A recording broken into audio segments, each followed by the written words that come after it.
So I think this is the last presentation today, correct? Great. So today we'll be talking. No pressure. So today we'll be talking about exit strategy, specifically how to sell your Amazon FBA business and how to sell it for maximum profit. So I've already talked to many of you in the audience, but I wanted to give everybody a little bit more background here today. Empire Flippers is an online business brokerage. What that means is we help people buy, sell, and invest in online businesses. So far, we've done over $20 million in completed transactions, and we do all types of online businesses. Anything varying from a content website that makes money with ads or affiliates, to software companies, to service-based companies, to e-commerce companies. About a little bit more than a year ago, we started accepting Amazon FBA businesses for sale.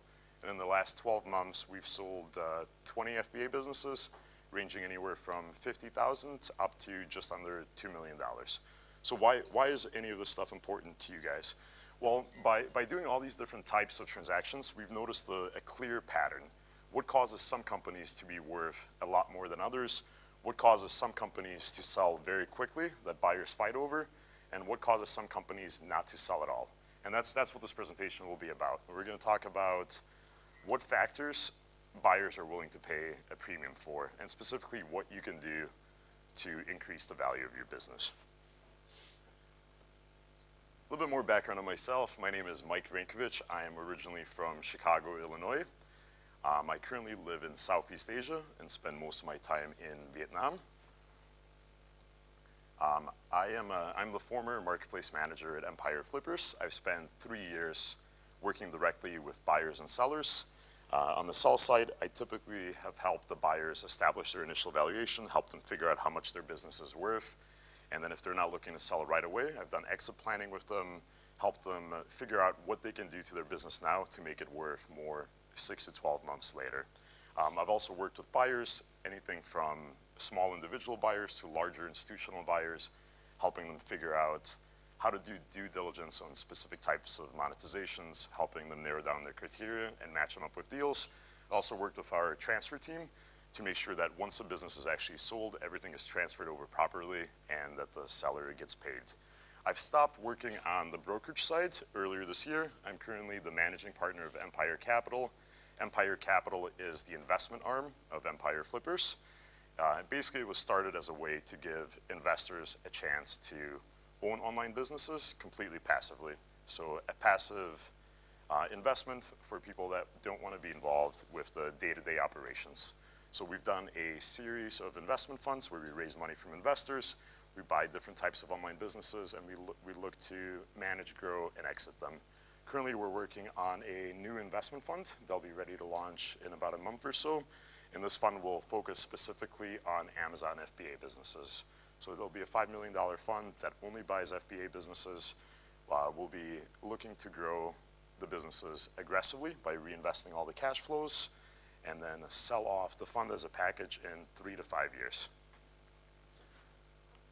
All right, that's enough background on us. Let's talk about what you guys are going to get out of this presentation. So I hope by the end of this presentation that you can answer 3 questions. The first one is, how is my FBA business valued? How much is my business worth right now? How are online businesses valued in general? Second question is, how do you maximize the value of your FBA business? What can you do right now to make your business worth more 6 to 12 months down the line without necessarily increasing the bottom line? And the third question is, how does it work? How do I sell an FBA business? What's the process like? What kind of things should I expect? All right, so the first part here, we're going to talk about the valuation. Now, there's all types of ways to value businesses. You know, if you guys look at any venture capital deals, you'll often see that it's based on, or that there's a lot of weight placed on market share. You know, if you guys, especially when you look at companies that are not profitable yet, that are just out there acquiring market share. Some of you guys may have seen the, you know, some of the more recent e-commerce acquisitions, and oftentimes will be based on the same thing. Typically, it works a little bit differently for the rest of us. Most businesses have a very simple formula. It's how much your business makes per month multiplied by a given multiple. So monthly net profit times multiple.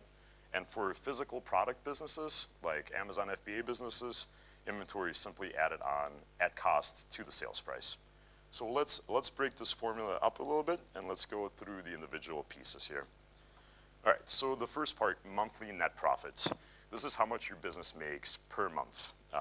Typically, we use the trailing 12-month average. So if over the last 12 months, your business has made $120,000, your 12-month average is $10,000 per month. There are some instances where we can use a shorter term average. This is a common question that we get from sellers, especially usually when January rolls around. They'll ask, hey, can you use the last 3-month average to price my FBA business? And the short answer is no. So typically we need to use a 12-month average to get rid of any type of seasonality. Sometimes we can use a shorter average, like 3 to 6 months, if there is growth that is not seasonal, or if the business is in decline. Then we have to use a shorter term average. Basically, your average should represent what the business will make going forward on a monthly basis. When we talk about monthly net profit, we're talking about how much the business makes, not including the owner's salary. So owner's salary gets added back into net profit. Also, any unnecessary expenses get added back in as well. And this is most often seen with tax-related expenses. So let's say you guys come to this conference. This would be a necessary business expense, and this would have to be included as an expense. Let's say after this conference, you guys decide to go to Hong Kong and stay at the presidential suite and pay 15 or 20 grand a night, and you decide to run that expense through your business. That could be added back in as an unnecessary expense. If you go to the Canton Fair to meet with suppliers, that's a necessary expense.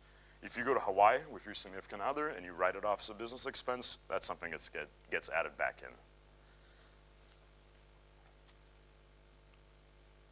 All right, so the next piece of the valuation equation is the multiple. And this one has a huge impact on your price. Even a small change in multiple can have a huge difference in selling price. So the multiple range is typically 20 to 40x and up.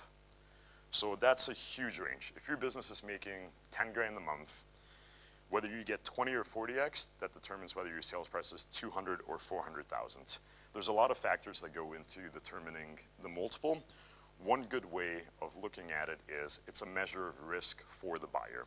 So certain things that make your business less risky, that make the earnings more likely to continue at the existing level or higher level, will give you a higher multiple. Later on, we're going to go through a few different specific examples of sales that we've actually done, and I'll point out what increased or decreased the multiple. But some of the factors that impact the multiple heavily are things like age. Older businesses typically sell for higher multiples than younger businesses. Size. A business that makes 100 grand a month sells for more than a business that makes 10 grand a month. Work required. Typically, businesses that have people and processes in place are able to get higher multiples. One thing that I want to touch on briefly here is risk versus growth potential. So a lot of sellers are familiar with the way publicly traded companies are priced. Basically, the earnings to share ratio is a reflection of what's expected in the future for future earnings. That's not the case as much with online businesses. Less weight is placed on that, and more weight is placed on the risk component. And we'll talk about that in more detail. So the last piece of the formula is inventory at cost. This is actually very simple. At the time of transfer, we do a count of your inventory, and it's simply added on to sales price. So it'll be added on at landed cost. Not full retail cost, but what you actually paid the supplier, what you paid the shipper, what it costs you to get the inventory there. Couple points here. It's really important that the amount of inventory is reasonable. So let's stick to our very simple example earlier. Let's say you have a business that makes $10,000 a month that you're selling. Let's say your multiple is 30x, so that puts the value of your business at 300,000. But let's say you have 500,000 in inventory. This doesn't mean that you'll necessarily be able to sell your business for 800,000. So the amount of inventory that you have has to be reasonable relative to your sales price. A good rule of thumb is 20%, maybe 5 to 20%. It really depends at the time of year that you're selling. It really depends on the type of business that you have, but you have to be able to justify the amount of inventory that you're selling with the business. And basically what a buyer is looking to do here is the buyer wants to make sure you don't have any dead inventory. The buyer wants to make sure you didn't buy any, Merry Christmas 2016 ornaments and that you're trying to offload. All right, so let's go through two examples here, and I'll point out what contributed to the multiple. So these are real examples, real sales that we've done in the last few months. The first one is an example with something that's sold at the low end of the range. So this business sold for a 22x monthly multiple. It was about 1 year old. When we priced it, we used the trailing 5 months, so we used the 5-month average, and it was making right around $23,000 per month. The business was only selling one single SKU, one product, one SKU. It only sold in Amazon US. It did not have any other marketplaces. It did not have any significant website sales or any other sales channels. And we sold this for $500,000. Let's go over the next example, and we'll jump back and forth and we'll compare the two. So this is an example that's sold in the middle of the range. So this company sold for 30x monthly. This business was about 2.5 years old. We used the trailing 12-month average. It was making roughly $60,000 a month in net profit. This business had over 20 different SKUs. It sold on Amazon, US, UK, and Germany, and it sold for $1.8 million. Now, let me stop here and point out a couple things. When I say it sold on Amazon, US, UK, and Germany, what I mean by that is the sales numbers and the profit numbers were roughly evenly distributed amongst those three marketplaces. If it had 99% of the sales in the US and 0.5% in Germany and UK, that doesn't really count. That's not going to do much to your multiple. Now, before we look at the specific factors, let's look at the difference here a little bit. So example 1 sold for a 22x multiple. Example 2 sold for a 30x multiple. If this same business would have sold for a 22 multiple, 22 times 60,000 a month, this one would have sold for roughly $1.3 million. So the difference between 22x and 30x multiple was a difference of $500,000 to this seller. So as you guys can see, multiple can make a huge difference. Now let's talk about what caused this business to get a significantly higher multiple. Some of it should already be obvious. The first one is the age of the business, 1 year versus 2.5 years old. Being able to use a trailing 12-month average versus having to use a shorter term average. This factored out any seasonality. A buyer is more confident projecting earnings out forward based on that average. 3, it was just a bigger business. It made $60,000 a month versus $23,000 a month. The next one is a big one. It had 20 different SKUs.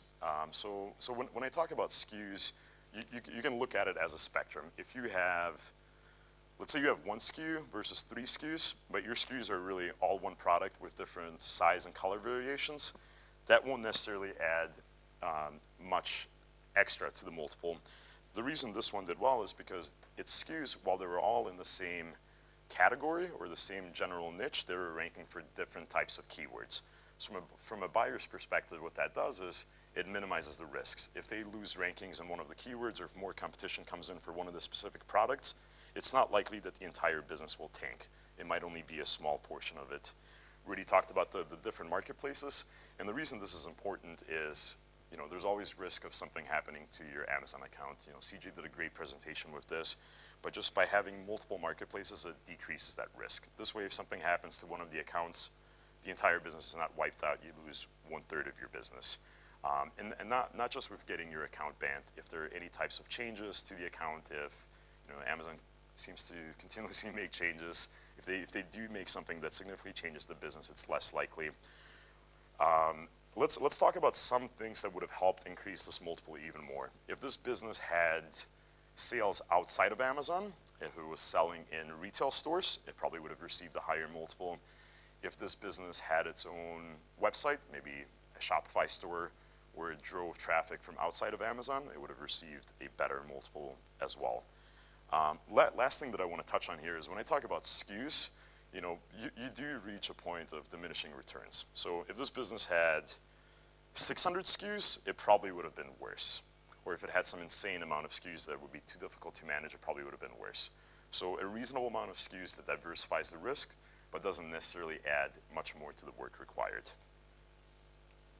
So now that you guys have an idea of how to value a business, specifically a FBA business, let's talk about some things that you can do specifically to increase the value of your FBA business today.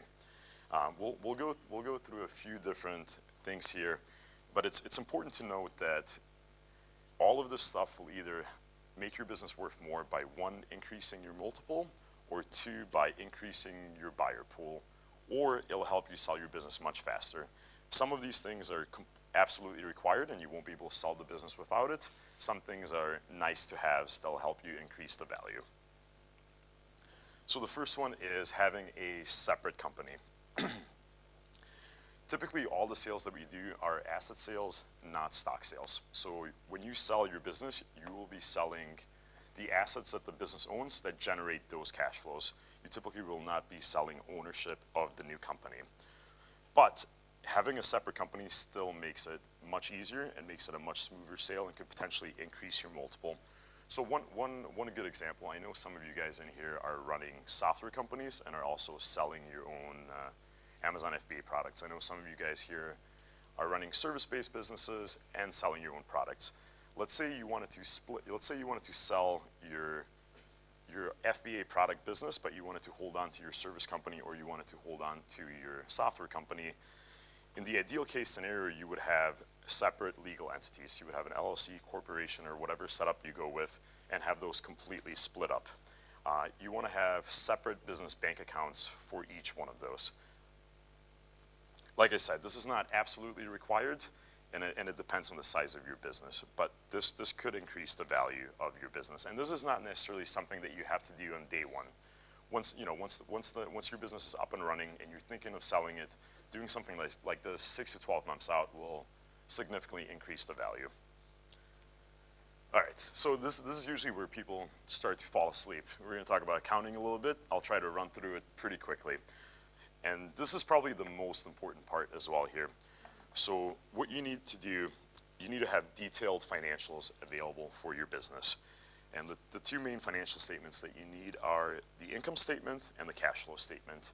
So your income statement is basically your profit and loss. It shows how much money your business makes every month after expenses. Your cash flow statement shows how the cash flows in and out of your business. These two could be significantly different based on how your cost of goods sold is calculated. For the income statement, that's what we use to value a business and to come up with your monthly net profit. You want to calculate your cost of goods sold with a simple formula: number of units sold multiplied by the landed cost. So not number of units that you ordered that month, not a cash flow basis, but a accrual basis for cost of goods sold. However, you still need to show the cash flows on the cash flow statement. Let's talk a little bit about accounting software. If you have everything nicely organized, let's say you have all your invoices in QuickBooks and Xero, you have it linked to your bank account where all the transactions easily match up, that's something that can add significant value to your business. And the reason that's the case is it reduces risk for the buyer. The buyer is able to perform full due diligence, verify all the numbers, and make a better decision, so they're willing to pay a higher multiple because it's less risk for them. So one thing that I highly recommend, unless you have an accountant background or unless you love doing this for some reason, pay somebody that knows what they're doing and have them do it. Hire an accountant to set up the infrastructure for you, and hire a bookkeeper that you pay regularly that keeps everything up to date. Even if you're not looking to sell your business at any point, doing some of these things that increase the value of your business will actually help you grow your business. And I think this is one of the biggest ones. You guys would be surprised at the number of sellers that I talk to, and these are successful guys making tens of thousands of dollars a month selling on Amazon. However, they don't really know exactly what's going on with their numbers. So in some cases, I've asked them to dig into their numbers a little bit more and give me, their profit margins by SKU. And oftentimes they were really surprised that they have some products in there that are actually losing money. They roughly knew that they weren't making that much money, but in the last few months or in the last year, the profitability on those products has turned negative. And oftentimes the best answer for those sellers is like, look, you should not sell your business right now. what you should do is you should discontinue these unprofitable SKUs, or you should figure out a way to get them profitable and then sell 6 to 12 months later. So if you're not looking to sell your business, if you don't take anything else from this presentation, get your financials in order, set it up in such a way that you can generate useful business reports that you can use to make business decisions. All right, next thing that I want to talk about here is work required. So typically from a buyer's perspective, when they're buying a business, very few people want to spend 500 grand and buy themselves a 60-hour-a-week job. So you have to look at it from the buyer's perspective. Are they buying a business or are they buying a job? So the more you can minimize the work required, the better off you'll be in terms of your sales value. Now, this doesn't necessarily mean that every single one of your buyers are looking for a passive business and they're only willing to spend 2 hours a week on it. What this means is any work that's required to maintain the existing level of earnings should be outsourced as much as possible, or you should have a team in place that handles that. Oftentimes the buyer will come in and they do want to spend 50, 60 hours or more a week, but they want to spend their time on growing the business, not just maintaining the existing level of earnings that they paid for. Does that make sense? Okay, one thing that you want to do as you're thinking about work required is you do want to cut expenses, but you don't necessarily want to add work. So let me give you guys a few examples what that means. Earlier, like we talked about unprofitable SKUs, if you can cut any of those, that's a great way to cut expenses, but not add any work. What you don't want to do is you don't want to take work that you used to have somebody else doing that you paid them for, and then start doing that work yourself a few months prior to the sale, to increase your monthly net profit. What that will actually do is it'll increase your monthly net profit because your expenses go down, but it'll lower your multiple. So the net result will be a business that's worth less. So some examples here. Let's say you have VAs that handle your customer service questions, and you figure, you know what, they're only working 2-3 hours a day. I'm just going to take that over myself. I'm going to start doing customer service myself. That's a bad idea. You don't want to do something like that. Let's say you used to use a PPC agency to handle either your Facebook advertising or your Amazon advertising, and you figure, you know what, these campaigns are kind of an autopilot. I'm going to do this myself. You don't necessarily want to do that, because now what you're doing is your buyer now either has to have experience running these ads themselves, or they're going to come up with their own expenses to make up for the expenses that you took out. A great example here, that's a terrible idea, never do this, is never take over some of the storage part. If you're using a third-party warehouse or third-party fulfillment to stock up on a little bit of extra inventory around Q4, and you figure, you know what, I'm not really getting my money's worth. What I'm going to do is I'm just going to ship this to my garage. It doesn't take a lot of time, a couple hours, a few days for Q4, and I'll just ship it out to Amazon. That's a really bad idea. So you don't want to add any type of additional work you don't want to add additional work to cut expenses. So let's talk about the next thing here that really impacts multiple. Like we talked about earlier in the valuation formula, a good way to think about the multiple is it's a measure of risk for the buyer. So one way to increase the multiple and to minimize risk is to eliminate single points of failure. Like you guys saw in the examples before, the businesses that had more SKUs, they ended up getting a higher multiple. Businesses that have multiple sales channels get higher multiple because they're not reliant on one source of traffic or one source of income. And another way that you can decrease risk is by having multiple suppliers. So if you have, let's say you're selling 20 SKUs, and there's 5 of your SKUs do 80% of your profits. One thing that you want to look at is you want to look at backup suppliers, and this is a spectrum. There's a spectrum of things that you can do to minimize the risk there. One, you can reach out to some suppliers, get their rates, get samples, and know whether they can actually make your product. That's much better than having no idea about potential backup suppliers.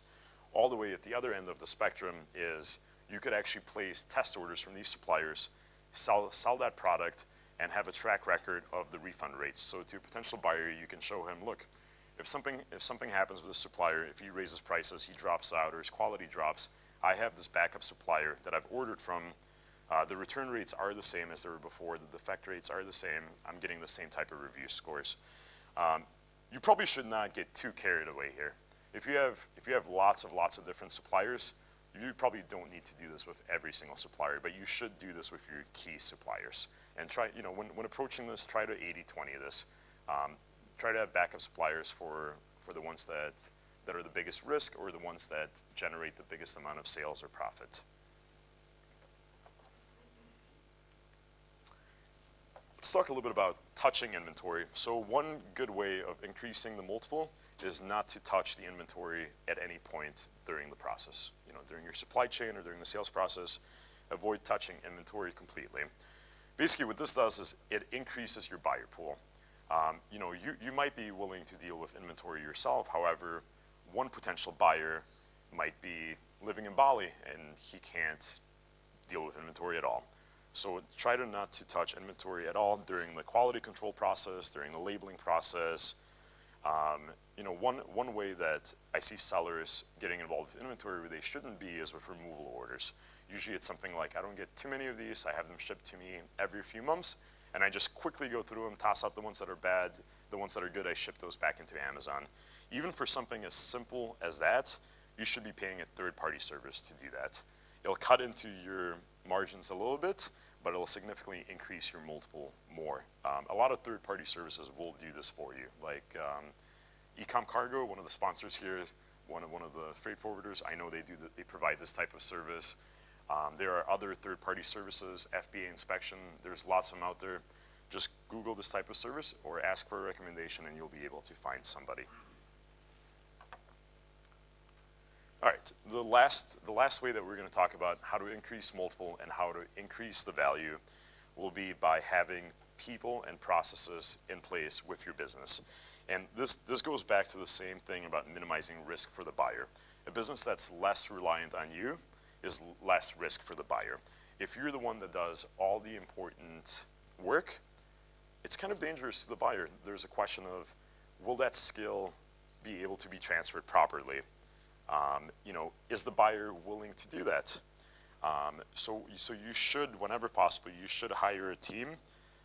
What this will do, like we talked about earlier, it will decrease the net profit, but this will be offset by a higher multiple. And having a team and process in place gives you flexibility for growth.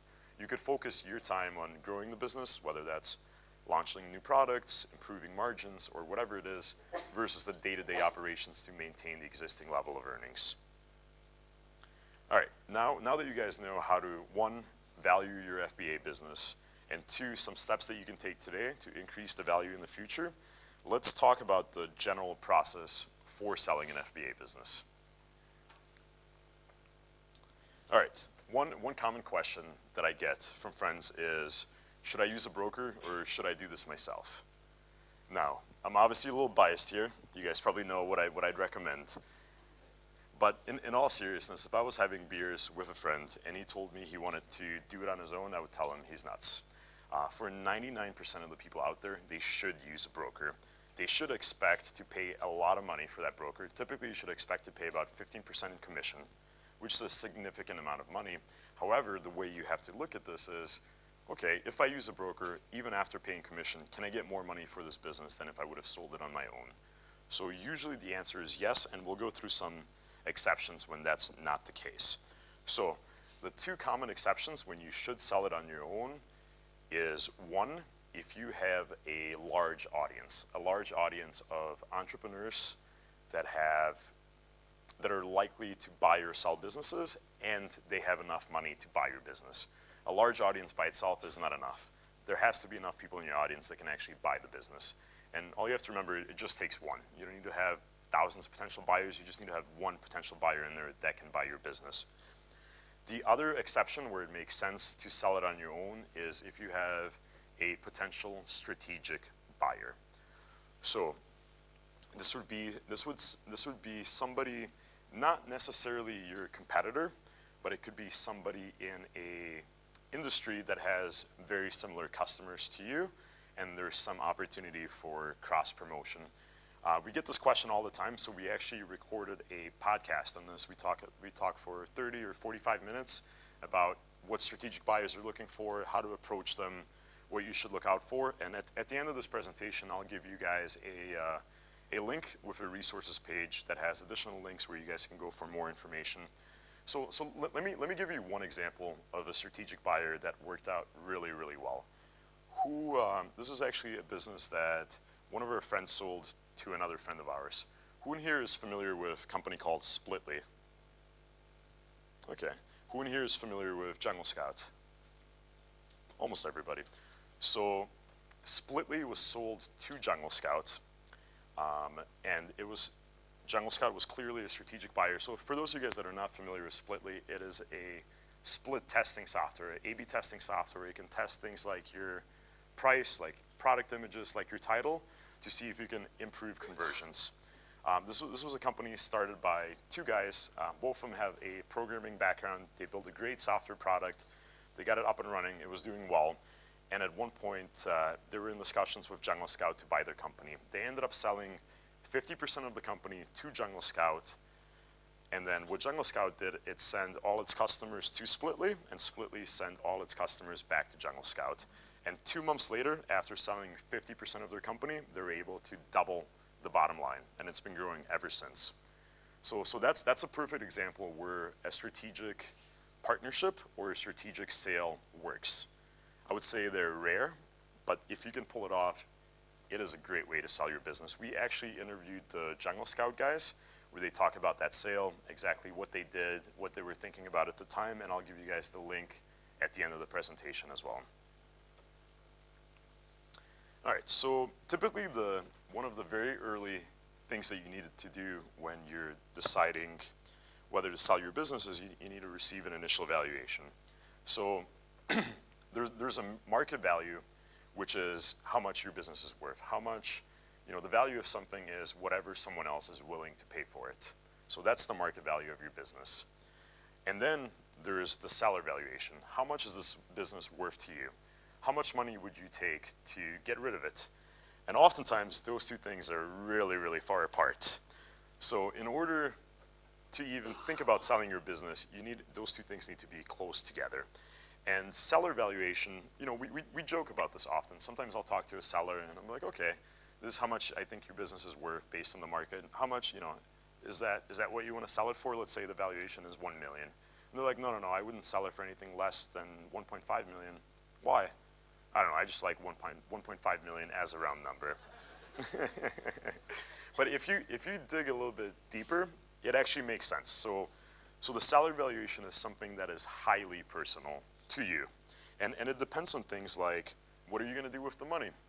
Are you gonna put the money in conservative equity investments and get a return? If that's the case, and you're not worried about the risk of your existing business, oftentimes you're better off not selling the business at all. So sometimes the question is not sell now or later. Sometimes the question is, should you sell at all? So it depends, what are you gonna do with the money? And like, do you personally wanna sell it? But you do need to start somewhere to get a rough valuation, to figure out what the market is willing to pay for your business. We have a valuation tool that we use on our website. It'll give you a rough estimate. It'll give you a range of what your business is worth. And we have this tool for fair disclosure. We have this tool for 2 reasons. The first one is lead gen. So you guys fill in all your info. We give you a valuation, and then you guys are going to be getting calls from our sales guys. If you're not, tell me. We'll be stalking you on Facebook, retargeting you. So it's a great lead gen tool. But really, the second reason is it's an actual tool that we use to price these businesses. So we use the exact same tool when you come to us to sell a business. We take that range and adjust the range based on additional information that we received, and we go back and modify the tool based on actual sales data to make the tool better over time. All right, so once you've received your initial valuation, once you've decided that it's close enough to what you're willing to sell the business for, then you need to decide, are you willing to sell now or are you willing to sell later? So like I talked about a few seconds ago here, you should weigh the time and effort required to implement changes versus if it's worth it or not. So for example, if you currently, all those things that we talked about in the second section, if you know those are the things that you could potentially do to increase the value of your business, you should decide, one, are you going to do them? Is it worth your time and effort? You should think about opportunity cost. Oftentimes people are selling because they want to free up their time or raise cash to focus on another business. And again, this is very personal to you. Does it make more sense for you to spend your time on the new business, or does it make more sense to increase the value of this current business and then focus on the new business after that, or do both at the same time? One common question that we get is, how quickly are these businesses actually sold? And the answer that I always give that people are very unhappy about is, it depends. So that's a pretty awful answer. We've gone back and looked at our numbers. We roughly sell 80% of our businesses in less than 2 months, but it really does vary from business to business. Some take more than 6 months to sell, and some don't sell at all. So you should think about the time frame as you're deciding whether to sell your business now or to sell it later or not to sell it at all. Before you submit your business for sale, you have to prepare some documents. What you want is you want to have your financial statements together. So this is what we talked about earlier on the accounting slide. You want to have your income statement and you want to have your cash flow statement. If you're selling a small business, let's say you want to sell one of your early on brands, you just want to get it off your plate and you don't want to deal with it anymore, or you want to raise extra cash to reinvest into your other business. In some cases, detailed financial statements are not required. So if you have screenshots from Amazon, if you're able to prove everything, a simple spreadsheet for a small business is probably okay. However, if you're talking about a larger business, let's say your business makes $100,000 a month, you have 100 plus SKUs, you do need to have real financial statements that were generated by either an accountant or bookkeeping software. You need to have all the verifications of your earnings. Basically, we need to be able to verify that the numbers that you put in these financial statements actually match up with real numbers. So top line can easily be verified with Amazon. It can also easily be verified, cross-checked against bank deposits. And then you also need to answer a list of questions about your business. So things like, what is the day-to-day work that's required for your business? How much time do you spend on it? What exactly do you do? How many people do you have on your team? What do they do? What have you tried to grow the business? What has worked? What hasn't worked? Why are you looking to sell the business?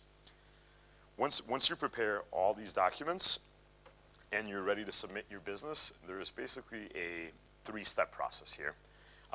And this is where I'll talk about what we do at Empire Flippers. Most large major brokers do things very similarly, but I'll talk about our process here and I'll point out where we do things a little bit differently. 3-step process: there's the vetting process, there's the sales process or the negotiations process, and then there's the business transfer at the end and the seller payout. So for the first part, which is what we call vetting, it usually takes 1 to 3 weeks from once you get all your documents together and you submit them. So 1 to 3 weeks from submission to listing. This is where we do what we talked about earlier. We verify your financials, we make sure that the numbers match up, we verify the business, we verify you as the person to make sure you actually are who you say you are. We'll finalize the sales price here. So you probably got a valuation range earlier, and it may have been a big or small range depending on the type of business that you have. At this point, after we have all the full information on the business, we'll go through it together and we'll come up with what we think is a fair market price and what we're willing and able to sell it at. Then if you agree with the sales price, we're gonna take all this information and we're gonna create a simple package for buyers. Basically, what you have here is you have all this different type of information. You have financial statements, you have screenshots, you might have videos, you might have SOPs. Basically, we take all that and put it in a simple package for buyers. And the reason this is important, what buyers are doing when they're looking at different types of businesses, they're looking for reasons to eliminate your business. They're looking for reasons not to spend any more time looking at your business. So what we do is we like to give them everything in a nice, simple, easy to understand package. Then once all that is completed, what we do is we'll post the listing for sale publicly. We'll start marketing the listing. We do various things. We have a large audience via emails. We'll record a seller interview with the seller that talks a little bit about the business. One common question that I get is, should I be worried? One common question I get from sellers is, should I be worried about copycats? What if I have a product in a non-competitive niche? Should I be worried that somebody will see my business for sale and that they will go out and compete, or 6 months later I'll have 10 new competitors? So we do some things to prevent that. When we list Amazon FBA businesses for sale, we do not reveal the exact product. What we'll do is we'll provide enough information for the buyer to decide whether they want to look at it further. So we'll tell them the top level category that it's in, we'll tell them the approximate BSR, we'll tell them the approximate review rating, and we'll tell them the approximate sales price, sourcing cost of the product without revealing the exact product. So that gives a little bit of extra protection to sellers. So basically, again, the way the sales process works is we'll put your information out there, not including your exact product. We'll answer the initial questions that we have from the buyers. After that, if buyers are willing to go to the next step, we will ask them to place a refundable deposit.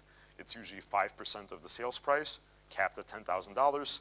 This is just a nice filter to eliminate the tire kickers, to make sure you're not getting inquiries from hundreds of people if they're not serious about buying your business.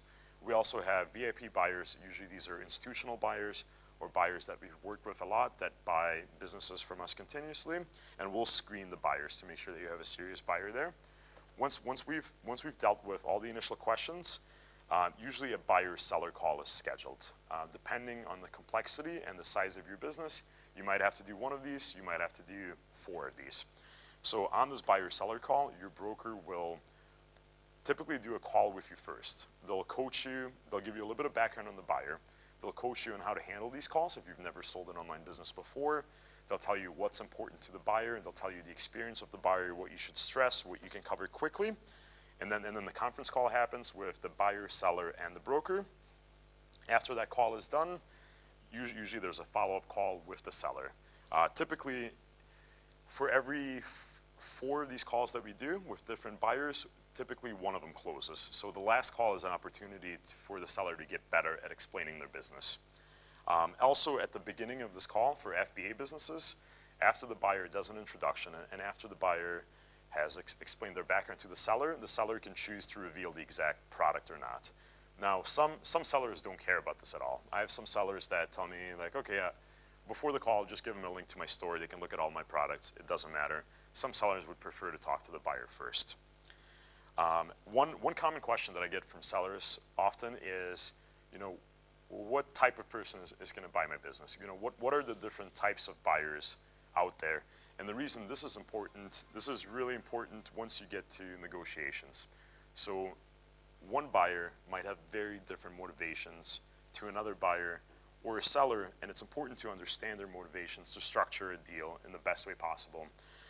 We actually recorded another podcast on this where we talk about the different types of buyers. I'll provide a link at the end. If you guys are interested, you can listen to that as well. One thing that we do a little bit differently is we do a non-exclusive due diligence period. So after somebody has done the phone call with you, after they're ready to submit an offer, you'll typically have multiple buyers all competing for the business at the same time. So before they give you a formal offer and before they're ready to proceed, we want them to be fully done with their due diligence, and they can't lock you into a 3-month period that they can back out of and not purchase the business. We found that with online transactions that are under $10 million, the traditional way of having an exclusive due diligence period is not really necessary. It's definitely not in the seller's best interest, and it's not really needed for the buyer to properly complete a transaction. All right, so the last thing that I want to cover here is once your business has gone through the vetting process, your business is submitted, you've negotiated with a buyer, you've agreed on the price. What the buyer does, the buyer will send the money and then the transfer will start. Typically, your broker will help you with the contracts, with all the legal agreements, with the purchase agreements. They'll help you with escrow, either using a third-party service, using a lawyer, or doing it in-house. One very common question is, well, how are Amazon FBA businesses transferred? I thought it's against Amazon's terms of service to sell your seller central account.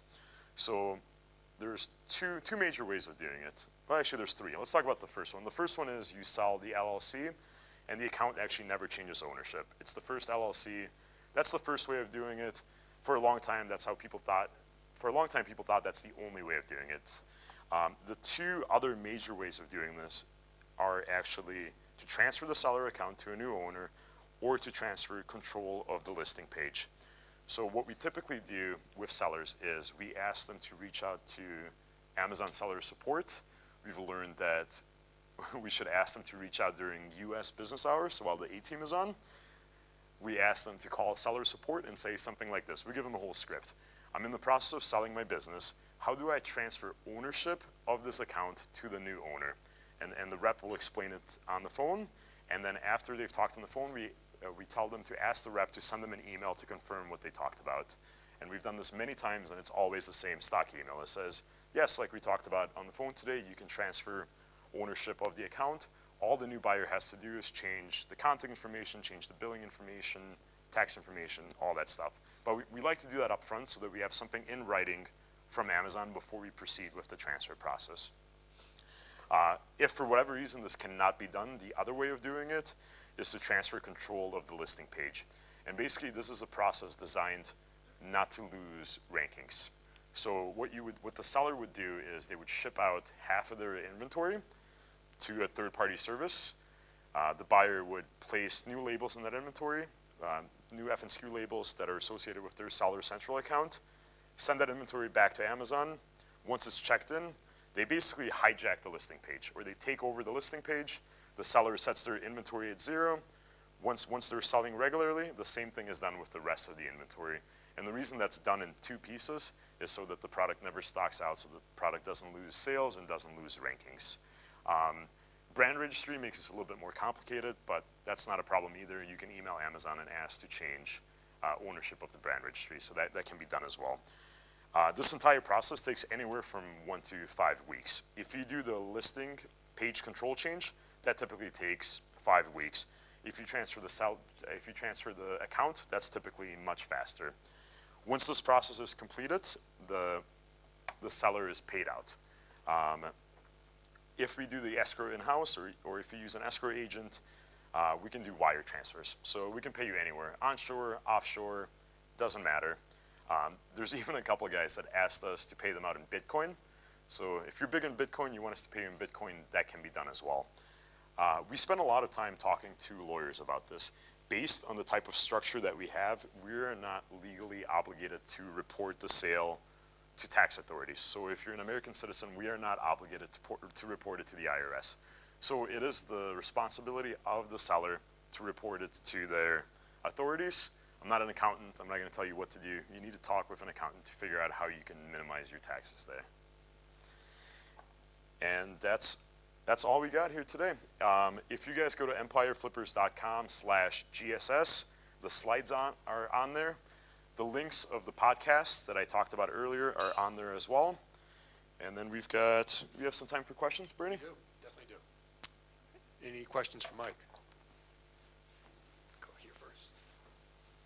So can you talk about a little bit more in details about when you have a brand and how you transfer it? You call them and say, okay, I have a rebranding, or what exactly happens? So it depends. So it depends on what is preventing the new, and this only applies to when you're transferring control of the listing page, not when you're transferring the entire account.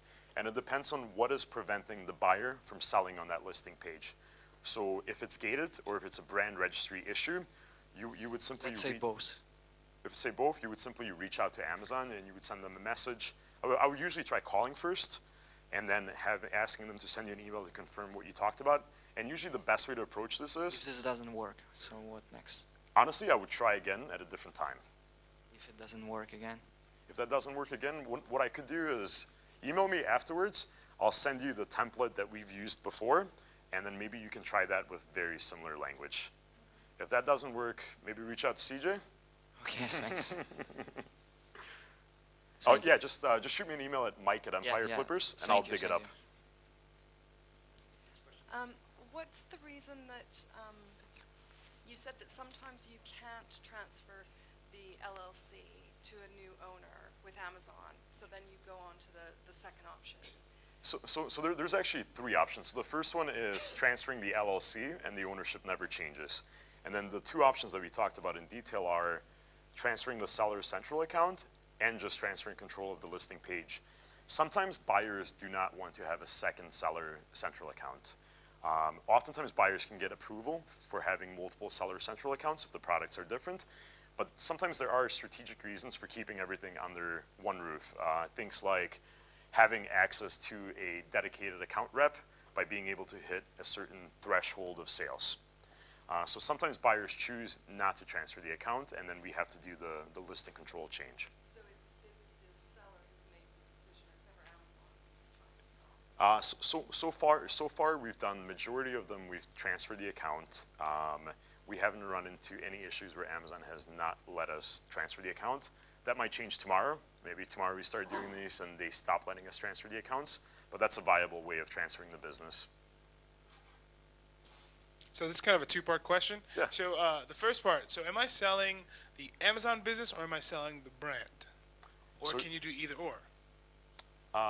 So you're selling all the assets that generate that level of income that the business is priced on. So for example, if you have certain assets included as of that, like IP stuff or relationships, all that is being sold. So everything that's needed to generate that level of income is being sold.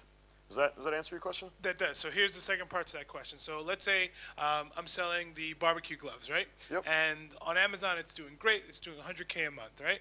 But then I also have a wholesale deal that's outside of Amazon that's doing, let's say, 2 million a month on that. So can I just sell the Amazon portion of that and keep my wholesale deal, or I can't? The short answer is possibly. It depends exactly on how your wholesale deal is set up. It'll definitely be much harder than selling the entire thing. You'll probably get a lower multiple because it increases risk from the buyer, right? From the buyer's perspective, what if one of the people that's buying the product wholesale decides to jump on Amazon and they might have to compete? It really depends on the structure. It depends on what kind of non-compete you'd be willing to sign with the buyer and what kind of distribution restrictions you would agree to. So like one simple way of doing it would be, okay, you sell to people wholesale and they're not allowed to sell on Amazon. So that's one way to deal with that. It really depends on the exact setup. It depends how big one is versus the other as well. And sorry, the last part of that one. Yeah. So let's say you have a brand with 10 products, and I only want to sell one of those products. Yep. Is that possible as well? Yep, Just one product. we've definitely done that. So we can sell an individual product that's part of a brand or that's part of multiple brands all under one account. You can have multiple accounts and only sell one of the accounts. So yes, that's possible. However, your financials need to be very, very organized. You need to be able to clearly explain what expenses are attributed to which product. But yes, it can be done. And that's actually a good example to go back to your question is when we would transfer control of the listing page versus one account. Let's say you're selling something with, let's say you have 20 different products, but you're only selling, or 20 different brands, but you're only selling one brand. A better way to transfer that would be to transfer the listing page versus the entire account. Next one right here. So you said most of the time you transfer the assets, so it should be no problem if it's not a U.S. LLC or corporation, right? Correct. That Okay. doesn't make any difference if it's Okay. where the legal entity is based. Okay, thank you. Thank you, Mark, for the presentation. I saw you mention you had done 20 FBA deals. I was wondering if you were able to talk a little bit about the ones above $1 million, how many you did, and what's the typical buying mindset within that? Are they funds buying? Are they rich individuals? That kind of stuff. Yeah, that's actually a really good question. So we actually just did our first 7-figure FBA deal this week. I think before we left for the conference, the asset purchase agreement was signed, and the money's on the way, or the money has already been received. I'll give you guys a little bit of background on the buyer, that specific deal. So the buyer is a institutional type of buyer. Basically what he does is he works with groups of investors and he puts together these groups that there'll be a guy usually that's operating the business, there'll be some guys with money behind it, there'll be some guys that have a specialized skill set. So it's almost like a mini fund.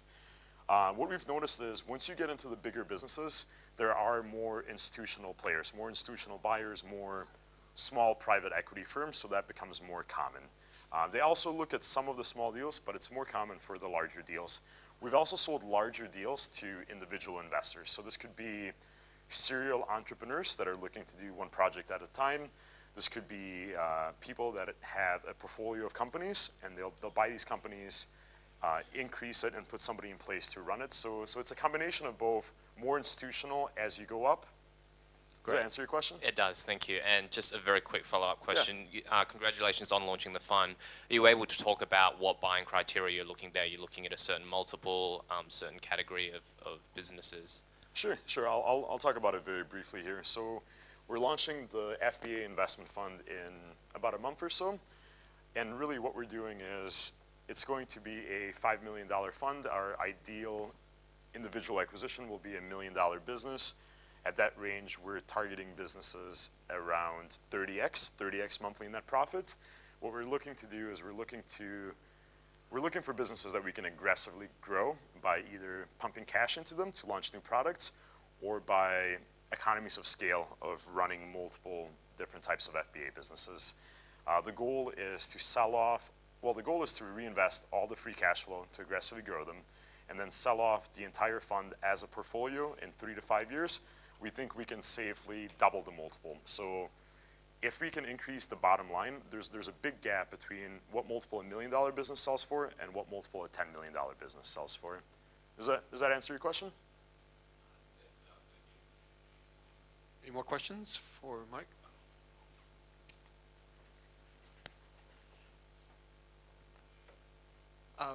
What percentage of sellers end up signing some sort of non-compete?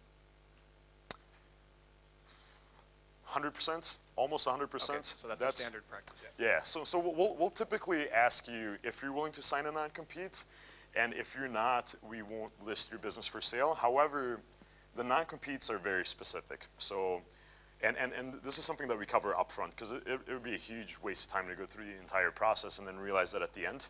So the non-compete will usually be very specific to your exact product or the subcategory of the category that you're in. It might even include things like, these are the primary keywords that I will not compete with, or these are the suppliers that I agree not to work with, but it usually will not be a blanket non-compete that says something like, I agree never to sell on Amazon. Thank you. Yep. Anything else? One more. So in terms of disclosing your suppliers, do you have to disclose who your suppliers are to the new buyer? So the reason I ask is this, because I have a supplier that does 3 different products for me, right? And I want to sell one. But then if they contact the supplier, then they may be able to then get the other 2 items that I sell as well that I'm not willing to sell to them. So that's... So when you sell a business, the supplier relationship has to be transferred. You wouldn't be able to sell a business saying, this is my product, good luck finding a supplier. Which is definitely not what you meant, but I wanted to use that as an extreme example here. During the sales process, you don't disclose the actual identity of the supplier. You disclose the exact arrangement that you have with them and whether that's transferable. They'll only find the exact identity of the supplier once they buy the business. During the transfer process, if we find out that that supplier doesn't actually exist, the deal will be reversed and the buyer gets his money back. But they won't find out until they send the money. In terms of the buyer not having access to the other products, it's something that can be negotiated. Probably the best way to handle that is just to talk with the buyer.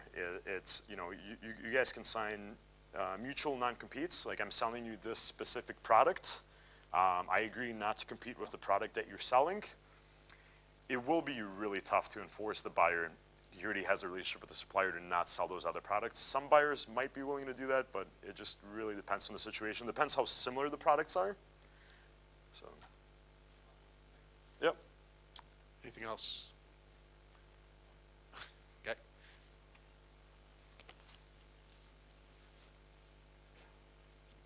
Yeah, like post-sale, like is it common for you to stay on in the business and keep running it to a certain extent, training the buyer? Like, can you talk about that? It depends on what you did to set up your business. So this goes back to the slide where we talked about people and processes in place.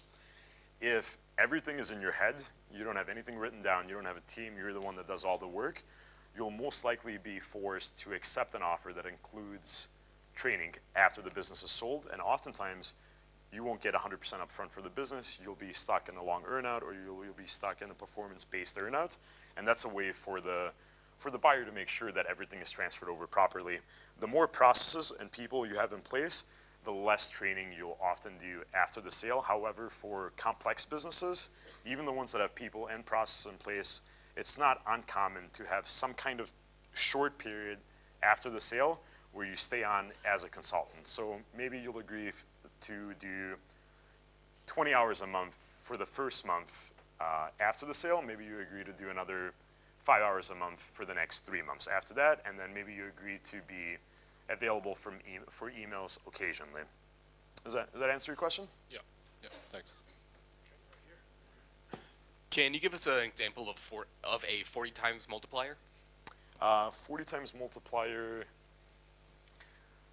Not an example that I would know off the top of my head, but I can go back to one of the slides and I can tell you what would have increased one of the examples.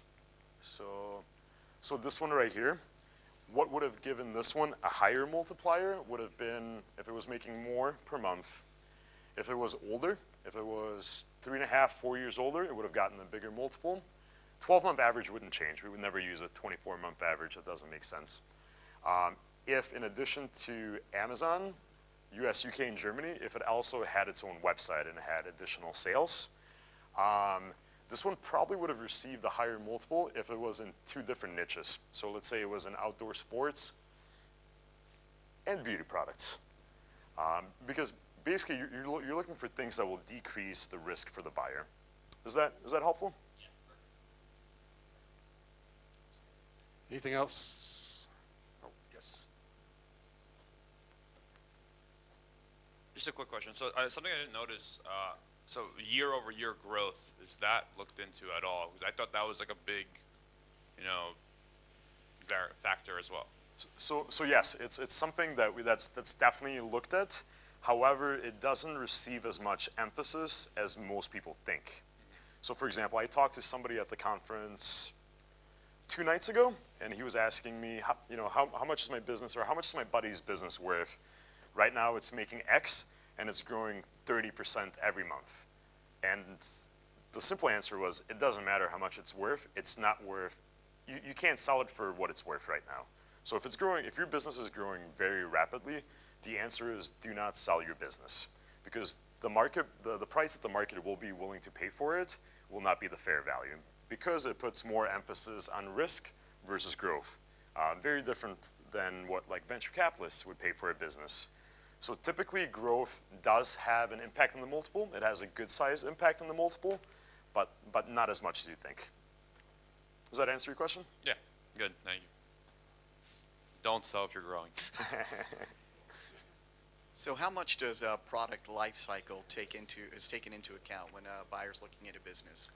Yes, so if you think about it in terms of product life cycle, that's typically why businesses with a longer track record, or businesses that have been around longer, can command higher multiples. If we look at this business, it's only been around for a year, and it's really only had 5 months of earnings at this level. You don't really have enough data to properly determine the product life cycle. You can do outside research based on that product to figure out the life cycle. So yes, life cycle plays a big part, usually, especially if you can see it clearly in the history of it. One business that will be close to impossible to sell is if you're constantly launching new products with a very short life cycle. So a business like that is not really transferable unless you have people and processes in place that are the ones that are in charge of launching these new products. If you're the one that's launching new products and they make tons of money for 3 to 4 months, and then you launch another one and that's your business model, that'll be very hard to sell unless everything is in place and you have a very long track record of being able to do that. Do you have any kind of charts or anything that you give to buyers to recommend this is the appropriate life cycle to consider for this product category? Not really. I mean, if you have a specific question, we can talk about it afterwards. But honestly, I wouldn't worry about it too much. I mean, we talked about things that you can do to grow your business. Usually, the answer, except making the small steps that don't impact you running your business a lot, you should really run your business as if you were not planning on selling it. So do what's best for your business, even if you're not planning on selling it. Usually, the answer to what increases value the most versus what should I do if I was keeping it is very similar. Does that help? Any more? what if you're already selling the same product on a different brand, maybe on the same account or even on a different account? How do you work out the non-compete then? You would probably have to sell both of them together and be willing to sell a non-compete to not sell that product. It depends how different the products are. If they're very similar and they rank for the same keywords, you wouldn't be able to sell them individually because you wouldn't be able to sell the non-compete. Because you wouldn't be able to sign the non-compete. You could package them up, and if it's in two different accounts, then you could do something like transfer one account and transfer control of the listing page to the other account. But you won't be able to sell it by itself. Does that answer your question? Any more? All the way to the back. Yeah, they have to work on the seating here. Yeah, I have a question about, I didn't see anything about really strong branding or social media pages. If a company has really strong branding and social media pages with the followers, would that increase the multiple? It depends. So with the social media pages, it depends how they're being used and specifically how they impact risk. So let's say you have a big social media following and you can show how you've effectively used that following or the page to launch new products or to increase sales of your existing products. So yes, that would increase multiple because what it does is it eliminates the single points of failure. So it eliminates the single points of failure, it decreases the risks, and it diversifies the sources of traffic. So it could potentially increase your multiple. If you have a social media page that you don't really do anything with, then no, it would not increase the multiple. Typically, all these outside factors are already reflected in the bottom line of your business. So if you take two identical businesses, one doesn't have a social media page, one does. The one with the social media page, if it's done effectively, should increase the bottom line, so it should be priced in. You might get a slightly higher multiple based on the decreased risk. Does that answer your question? Absolutely, thank you. Any more? Okay, apparently not. Let's thank Mike again.